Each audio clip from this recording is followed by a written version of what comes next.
How's it going, everyone? College Lefty, and in this video I played my worst game of ranked seasons. But before we get into the game of ranked seasons, we do have some updated content to go over and an updated schedule. So let's go ahead and get into it.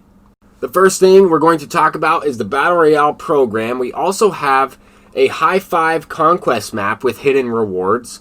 We are going to get a player program over the next couple of days featuring a Milestone Series flashback. Then we're going to get a Milestone Series Legend for a headliner card. We also have a Hard 90 event, so I don't think we're going to get part 2 of the Field of Dreams event. And there is an additional Diamond round in BR happening on the 19th. That includes a guaranteed 99 overall round. We also have a brand new Diamond Choice Pack featuring a 12-0 Flawless reward from previous programs in the year. And I mentioned this idea when I was talking about Bryce Harper, talking about the Mookie Betts collection, right? Those cards could significantly go up in price, but with the Diamond Choice Pack reoccurring in this Battle Royale program, those cards probably won't rise in price a lot. They actually might decrease in value. But with that being said, we do have this 97 overall Albert Pujols at the 90 program mark, and this card's not very good in my opinion. He would be good on All-Star difficulty, and maybe Hall of Fame, right? He does have higher contact, but maybe not high enough for Hall of Fame and Legend. This Stan Musial card is a flawless reward, and this is the exact same card that we had in last year's game. Very good player, and with the parallel system, will be a lot better in this year's game, right? He'll have 77 fielding at parallel 5. He'll also have increased reaction. He'll have better speed. The power against right will stand out, as well as the vision attribute being over 120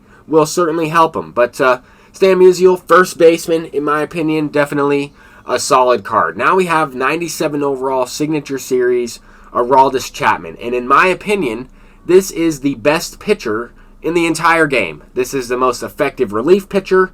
And you could make a case that this is the most dominant pitcher in the entire game. I know we have Edward Cabrera. I know we have Jacob deGrom. Those are starting pitchers, obviously.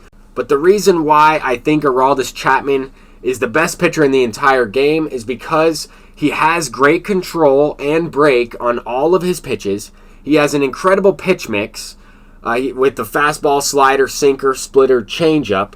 The only pitch that I would be nervous to use would be the changeup, but it will certainly be effective with 80 break and a good speed differential. The one thing about this card is that he has outlier on the fastball, but no outlier on the sinker, which in my opinion adds more value to this card. If he had outlier on both of them, he wouldn't have the speed differential. He would just have the significant velocity and movement on the sinker. But that four-seamer with outlier, the sinker coming in 7 miles per hour slower potentially, is extremely effective.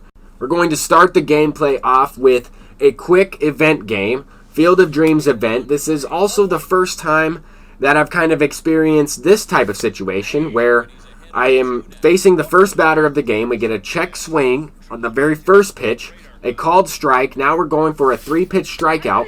We get another check swing, and this opponent is going to pause the game and quit. So a rage quit after the first batter, and I'm on defense. So that is something new to me. Most people would quit when I'm on offense or after I've scored a few runs. And typically that's when players would quit in general, playing anybody, right? But that opponent just did not want to play, I guess. Anyway, we're going to hop into a game of ranked seasons. And this, in fact, is probably the worst game of ranked seasons that I've played in MLB The Show 21. I don't know what it was, but my timing in this one was completely off. It felt like I have never played the game before.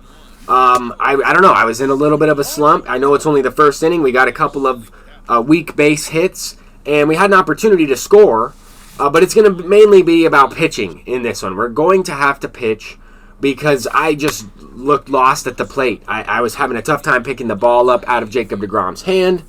I don't know, for whatever reason, the timing windows felt a little off to me in this game. It was also, a day or two before I had played a game of ranked seasons. It's been a little bit of time, and every once in a while, I will feel like I've never played the game before and that I kind of have to make some adjustments to my timing, to my approach, to my swings, and we're going to try and make those adjustments during the middle of this game. And that is not ideal, right? Typically, you would want to go into custom practice, maybe track some pitches, get used to the timing. That is something that I needed to do, but I just wanted to play some ranked. I wanted to hop into it, right? I didn't hit in the last game. I didn't do anything to warm up, and that's not me making excuses, right? I'm not saying that I would like to have hit in that last one, and that would have helped me. I think bouncing from All-Star to Hall of Fame is a little bit challenging in itself, but we got extremely lucky, right? The opponent messed up in the outfield. We were able to get a triple with Mookie Betts. We score him with Roberto Clemente, and then I give up the lead just like that. Very next batter we face, we give up a home run, and it's a tie game. So 1-1 ball game, and at this point, I need to make some adjustments. I am really focusing on not watching the PCI at all. Most of the time, I am looking at the PCI kind of out of my peripheral vision. I'm trying to stare at the pitcher's head and also look at where the pitcher is releasing the ball.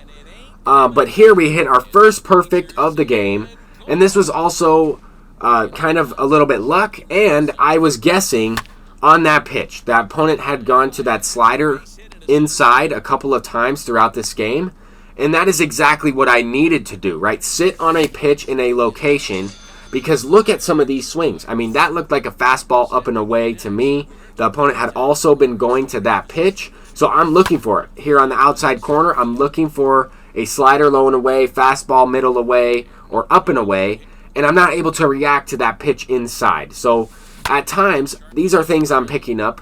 I am realizing that I kind of have to sit on a pitch, that I'm not able to react to the off-speed pitches, and I'm having a tough time timing up fastballs. And the reason why I'm talking about this is just my approach. I'm trying to help people out that might be experiencing the same thing.